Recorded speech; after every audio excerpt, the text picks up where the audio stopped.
Hello student, आप सभी का स्वागत है वाईआरएस क्लास में। आज की इस वीडियो में सामाजिक विज्ञान का मॉडल पेपर हल करा रहा हूं। ये जो मॉडल पेपर दिया गया है ये राजीव प्रकाशन की विद्या में दिया गया है। यहाँ पे आप देख सकते हैं मॉडल पेपर एक जो है कक्षा 10 का है सामाजिक विज्ञान का। इसमें जितने भी प्रश्न दिए गए हैं बहुविकल्पीय और अतिलघुत्तरीय प्रश्न आज की इस वीडियो में हल कराने वाला हूँ। तो स्टूडेंट यहाँ पे देख सकते हैं लिखा गया है बहुविकल्पीय प्रश्न। तो आइए सबसे पहले बहुविकल्पीय प्रश्न के उत्तर हम बताते हैं। यहाँ पे देखिए पहला प्रश्न दिया गया है सामाजिक उपबंध, जिसे अंग्रेजी में बोलते हैं सोशल कॉन्ट्रैक्ट नामक पुस्तक का लेखक कौन था। ये बताना है कि सामाजिक उपबंध या फिर अंग्रेजी में जिसका नाम है सोशल कॉन्ट्रैक्ट नामक पुस्तक का लेखक कौन था, ये उसका नाम बताना है। पहला ऑप्शन दिया गया है रूसो, दूसरा है मॉन्टेस्क्यू, तीसरा है नेकर और चौथा है दिदरो।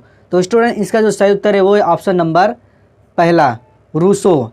तो आपसे अगर पूछा जाए कि सामाजिक उपबंध या फिर अंग्रेजी में बोला जाए कि सोशल कॉन्ट्रैक्ट नामक पुस्तक के लेखक कौन थे, तो आपको बता देना है रूसो। ऑप्शन नंबर पहला सही है। अगला महत्वपूर्ण प्रश्न है स्टूडेंट, प्रश्न नंबर 2 कहा जा रहा है कि रोलेट एक्ट कब पारित हुआ। यानी जो रोलेट एक्ट है ये कब बनाया गया, ये कब पारित किया गया, ये बताना है किस सन में।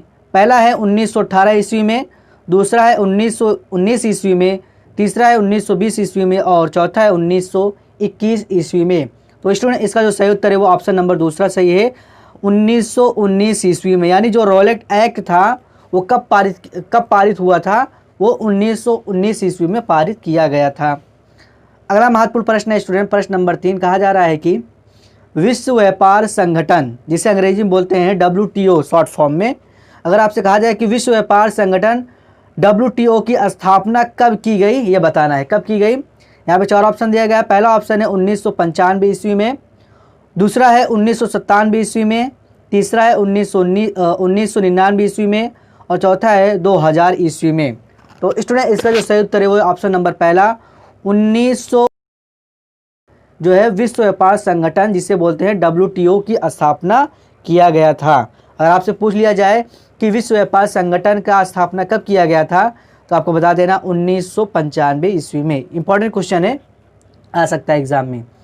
अगला महत्वपूर्ण प्रश्न है स्टूडेंट चौथा, भूक्षरण है, यानी भूक्षरण किसे कहते हैं या क्या होता है वो बताना है। यहाँ पे 4 ऑप्शन दिया गया है। पहला है भूमि का अनुपजाऊ होना, दूसरा है भूमि का दलदली होना, तीसरा है भूमि का उपजाऊ होना, तीसरा है भूमि का योजनाबद्ध उपयोग। तो स्टूडेंट इसका जो सही उत्तर है वो ऑप्शन नंबर पहला भूमि का अनुपजाऊ होना। इसका मतलब ऐसा ज़मीन जिसमें जो है कोई अनाज होता ना हो उसे क्या बोलते हैं, अनुपजाऊ भूमि। इसीलिए अगर आपसे पूछ लिया जाए कि भूक्षरण है तो आपको बता देना है भूमि का अनुपजाऊ होना ऑप्शन सही है, उसे क्या बोलते हैं, भूक्षरण ज़मीन। अगला महत्वपूर्ण प्रश्न है स्टूडेंट, प्रश्न नंबर 5, पर्वतों पर मृदा अपरदन का साधन है। यानी जो पर्वत होते हैं उसमें जो ज़मीन जो नीचे आ जाता है, यानी जो बड़े बड़े पर्वत होते हैं तो उसमें क्या कारण होता है, जो मिट्टी जो है नीचे चला आता है पर्वत से। वही चीज़ यहाँ पे कहा गया, पर्वतों पर मृदा अपरदन का साधन है किस कारण, पवन के कारण या हिम नद के कारण या फिर जल के कारण या पशुचारण के कारण। तो इसका स्टूडेंट जो सही उत्तर है वो ऑप्शन नंबर तीसरा सही है, जल के कारण। पर्वतों पर मृदा अपरदन का साधन है तो आपको बता देना है जल के कारण जो है ऐसा होता है। ऑप्शन नंबर तीसरा सही है। अगला महत्वपूर्ण प्रश्न है स्टूडेंट, कहा जा रहा है कि झारखंड का कोडरमा अग्रणी उत्पादक है। वेरी इंपॉर्टेंट क्वेश्चन, बहुत बार एग्जाम में ये वाला आया हुआ है। पूछा जाए कि झारखंड का कोडरमा अग्रणी उत्पादक है, किसके लिए उत्पादक है, अभ्रक का, दूसरा है लोह अयस्क का, तीसरा है तांबा का और चौथा दिया गया है सोना का। तो स्टूडेंट इसका जो सही उत्तर है वो ऑप्शन नंबर पहला अभ्रक का।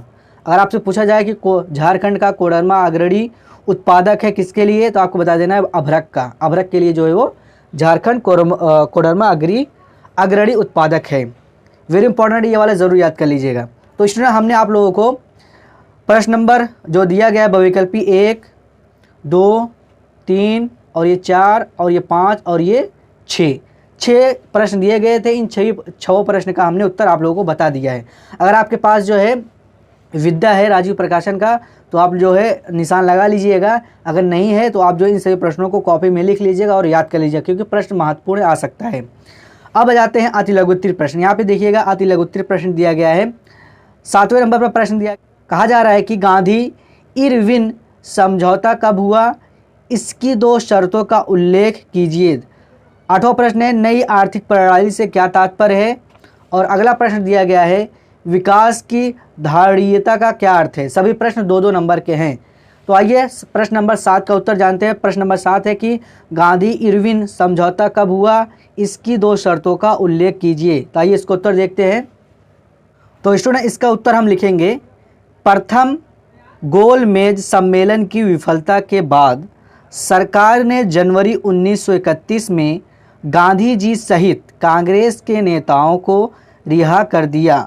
लॉर्ड इरविन और गांधी जी के बीच 5 मार्च 1931 को एक समझौता हुआ जिसे गांधी इरविन समझौता कहते हैं।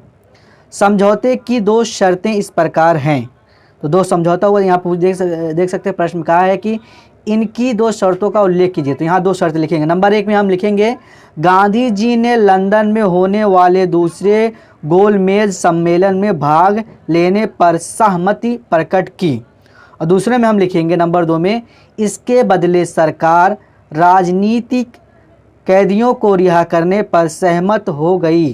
तो 2 आप लोगों को यहाँ पे देख लीजिए। पहला कहा गया था कि गांधी इरविन समझौता कब हुआ था, तो आपको यहाँ से लेकर यहाँ तक लिखना है।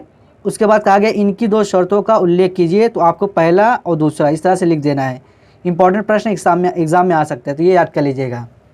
अगला प्रश्न है स्टूडेंट 8 नंबर पे, कहा जा रहा है कि नई आर्थिक प्रणाली से क्या तात्पर्य है। 2 नंबर का प्रश्न है। आइए इसका उत्तर देखते हैं।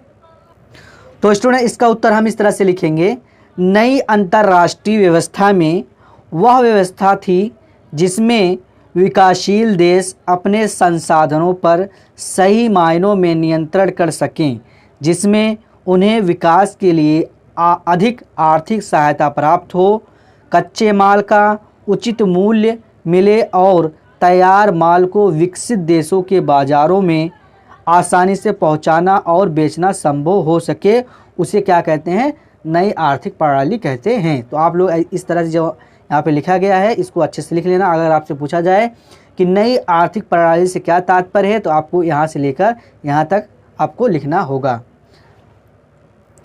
अगला प्रश्न है स्टूडेंट प्रश्न नंबर 9, कहा जा रहा है कि विकास की धारणीयता का क्या अर्थ है। ये भी 2 नंबर का प्रश्न है। आइए इसका उत्तर देखते हैं। तो स्टूडेंट इसका उत्तर हम इस तरह से लिखेंगे, विकास एक ऐसी प्रक्रिया है जो पर्यावरण को बिना क्षति पहुंचाए, क्षति मतलब नुकसान, क्षति पहुंचाए विकास का क्रम जारी रखे तथा वह भविष्य की पीढ़ियों की आवश्यकता की अवहेलना ना करे। महत्वपूर्ण प्रश्न है कि विकास की धारणीयता का क्या अर्थ है। तो आपको बताना है कि विकास एक ऐसी प्रक्रिया है जो पर्यावरण को बिना क्षति पहुंचाए विकास का क्रम जारी रखे तथा वह भविष्य की पीढ़ियों की आवश्यकता की अवहेलना ना करें। तो इस तरह से ये उत्तर कंप्लीट हो जाएगा। तो स्टूडेंट तीनों अति लघु उत्तरीय प्रश्न का उत्तर और जो बहुविकल्पी प्रश्न दिया गया है इस मॉडल नंबर 1 में हमने सभी प्रश्न के उत्तर बता दिए। तो इस मॉडल पेपर में जो बहुविकल्पी प्रश्न और अति लघु उत्तरीय प्रश्न दिया गया था उसका उत्तर हमने बता दिया है। जो यहाँ पे लघु उत्तरीय प्रश्न और दीर्घ उत्तरीय प्रश्न दिए गए हैं इसका उत्तर मैं आगे के वीडियो में बताऊँगा। तो जितने भी प्रश्न हमने बताए हैं सभी प्रश्नों को आप जो है लिख लीजिएगा और ज़रूर याद कर लीजिएगा, क्योंकि महत्वपूर्ण प्रश्न एग्ज़ाम में आ सकता है। तो उम्मीद करता हूँ आप लोगों को यह वीडियो पसंद आया है। वीडियो अगर पसंद आया है तो वीडियो को लाइक कर दें और किसी तरह का कोई समस्या हो तो कमेंट करके ज़रूर पूछें, मैं उसका जवाब ज़रूर दूंगा। तो मिलते हैं अगली वीडियो में, तब तक के लिए थैंक यू।